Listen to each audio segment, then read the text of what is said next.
How do I deal with societal pressure to get married and have kids?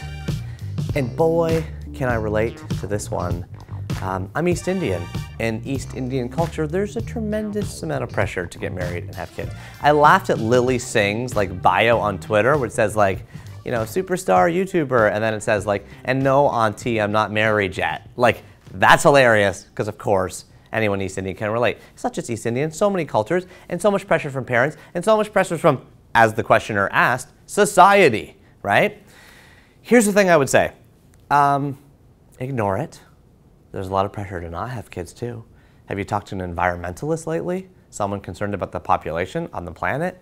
Someone who doesn't want you to have more kids because there's too many of them running around? I'm just saying there's also the pressure that you can tap into that pushes you the opposite way. So how do you get more comfortable with where you're at if you have pressure to get married and have kids? 3 things. I always have 3 things, often have 3 things. Number 1, hang out with single people. They're more fun anyway. They're going out on Friday and Saturday. Your married friends with kids are just lame. They're staying in, they're watching Netflix. That's their fun night. Get out there with single people, and if you can't find them, look for them. Because if all your friends are married and have kids, you need to move to a downtown core. You need to get somewhere. You gotta go to meetup.com. You gotta look for those people that are divorced, coming out of a relationship, looking for someone to hang out with. Look for the single people. They're more fun, and you gotta hang out with them. Okay? Number 2 thing you need to do, this is important, is don't rush. Don't rush. Say you're watching this and you're like, but Neil, you don't get it. I actually do want to get married and have kids. I don't want to be single. I want to get married and have kids. Okay, fine, cool, I'm with you. I'm the same. I am married and I have kids. But all I would say is, don't rush. If you're thinking I don't want to be single, well, what's worse than that is getting married to someone you don't like. Having kids with someone you aren't fond of. Getting a divorce many years later that is tough to extricate yourself out of, and you're like, I just shouldn't have rushed into this. Don't rush. It is far better to be single than to be in a relationship that isn't healthy. Remember that. And the third thing that's related to this idea of stress and pressure around marriage is you do you. The best way to get out there and meet people is to have worked on yourself first.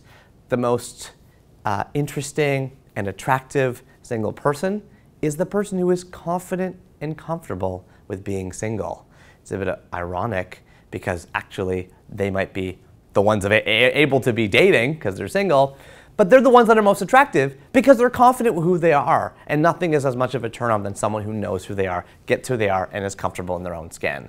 What I'm saying is, if you're like, oh, I got so much pressure to be married, well, work on yourself first. To be honest with you, I got divorced in my late 20s. I actually said to myself, it took me a while to get to this place. I said to myself after a year or 2, I'm never going to get married again. And I grew comfortable with that idea. I grew comfortable with the idea of focusing more on my art, more on my work. I was very happy to be dating. I was very happy to be in relationships, but I grew comfortable with the idea that I'm not going to get married and have kids. That premise from my East Indian culture was not true for me. And only when I was finally deeply comfortable with that thought, guess what happened? I met someone who I fell in love with and who fell in love with me. And I do honestly believe that you can't get out there if you want to get married until you've got yourself figured out first. 3 simple things to do to think about societal pressure on marriage, and I think baked into that question is the pressure that people are feeling themselves too. Hope that helps. Love your thoughts, love your questions, love your challenges, your I agree, I disagree. Leave them in the comments below. Hit subscribe if you haven't already, and thank you for helping us build this community and this safe space to have open conversations about how we live our most intentional lives here at the Neil Pasricha channel. Thanks for watching.